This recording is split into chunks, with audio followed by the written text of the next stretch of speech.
নমস্কার বন্ধুরা, টিয়াপিয়া রান্নাঘর চ্যানেলে তোমাদের সবাইকে স্বাগত।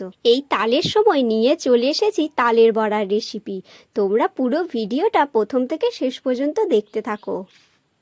প্রথমে তালটাকে ভেঙে তালের খোলাগুলোকে ছাড়িয়ে নিয়েছি, আর তারপর তাল চাঁচুনি দিয়ে তালটাকে চেঁচে নিচ্ছি। আর সবার প্রথমে অনুরোধ রইল চ্যানেলটা সাবস্ক্রাইব করার। যারা এখনও পর্যন্ত আমাদের চ্যানেলটা সাবস্ক্রাইব করোনি তারা তাড়াতাড়ি গিয়ে চ্যানেলটা সাবস্ক্রাইব করে দিও আমাদের নিত্য নতুন রান্নার ভিডিও দেখার জন্য। আর এই তালের সময় তালের আর কি কি রেসিপি দেখতে চাও সেটা কমেন্টে লিখে জানিও। আমরা সেই ভিডিওটা অবশ্যই নিয়ে আসার চেষ্টা করব।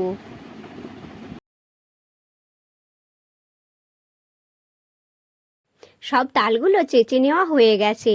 এরপর যে চালগুলো ভিজিয়ে রেখেছিলাম সেইটা মিক্সিতে দিয়ে ব্লেন্ড করে নেব। তোমরা এখানে চাইলে চালের গুঁড়ি দিয়েও তালের বড়াটা বানিয়ে নিতে পারবে। আমরা এখানে চাল ভিজে দিয়ে মিক্সিতে ব্লেন্ড করেই করে নেব। আমি এখানে প্রথমেই মিক্সিং বলে যতটা পরিমাণে চাল ভিজেটা দেওয়া যায় ততটা পরিমাণে দিয়ে আর মুখটা এঁটে দিয়ে ব্লেন্ড করে নিলাম। দেখতেই পাচ্ছ ভিজে চালটাকে খুব ভালো মতো ব্লেন্ড করে নিয়েছি। এর মধ্যে কোনো রকম খিঁচ থাকবে না, ঠিক সেই রকম ব্লেন্ড করে নিয়েছি। আর একটা জায়গার মধ্যে ঢেলে নিচ্ছি। এরপর তালের বড়া করার জন্য প্রথমে মিশ্রণটা বানিয়ে নেব। তার জন্য একটা বড় জায়গা নিয়ে নিয়েছি, আর তার মধ্যে মিক্সিতে ব্লেন্ড করে রাখা চালগুলো দিয়ে দিচ্ছি প্রথমে। আর তারপর দিয়ে দেব আটা। এখানে তোমরা আটার পরিবর্তে ময়দাও ব্যবহার করতে পারো। এরপর আমরা দিয়ে দিচ্ছি আটাটা।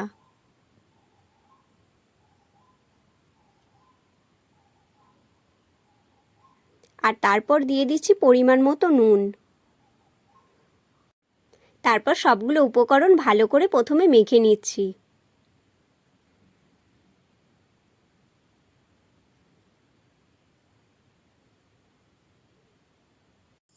আর এরপর দিয়ে দিচ্ছি তালের মাড়িটা।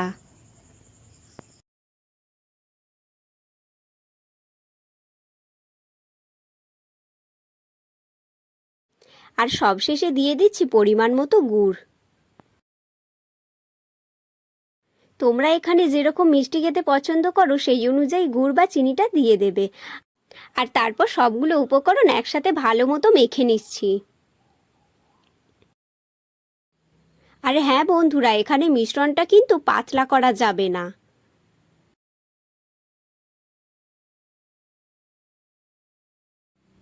দেখতেই পাচ্ছ আমরা মিশ্রণটা কিন্তু এইভাবেই রেখে দিয়েছি আর ভালো মতো মেখে নিচ্ছি।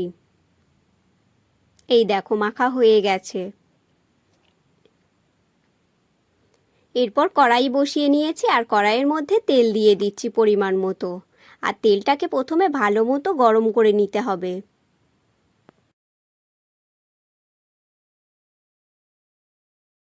গ্যাসের ফ্লেমটা হাইতে দিয়ে তেলটা প্রথমে ভালো মতো গরম করে নিয়েছি। তেলটা ভালো মতো গরম হয়ে গেছে। এরপর বড়াগুলো এক এক করে দিয়ে দিচ্ছি তেলের মধ্যে।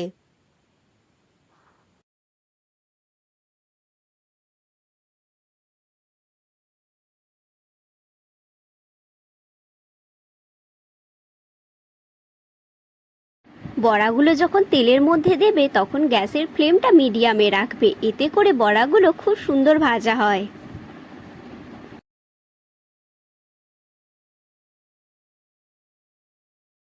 বড়াগুলো কিন্তু এখানে উল্টে পাল্টে লাল লাল করে ভেজে নিতে হবে, খুব একটা লাল করা যাবে না কিন্তু।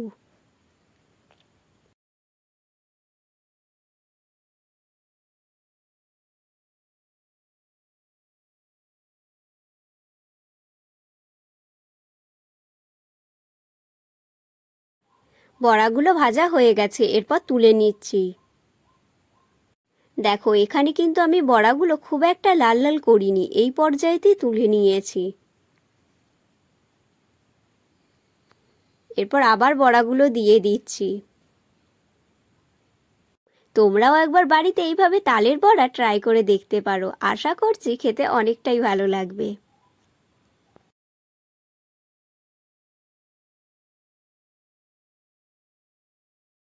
আবারও বড়াগুলো নেড়ে চেড়ে উল্টে পাল্টে ভালো মতো লালচে লালচে করে ভেজে নিচ্ছি।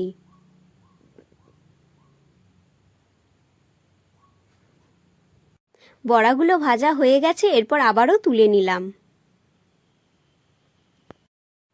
তো বন্ধুরা, ভিডিওটা তাহলে এখানেই শেষ করছি। আর ভিডিওটা যদি তোমাদের ভালো লেগে থাকে তাহলে ভিডিওটিতে একটি লাইক করে চ্যানেলটি সাবস্ক্রাইব করার অনুরোধ রইল। দেখা হচ্ছে তাহলে নতুন একটা রান্নার ভিডিওর সঙ্গে।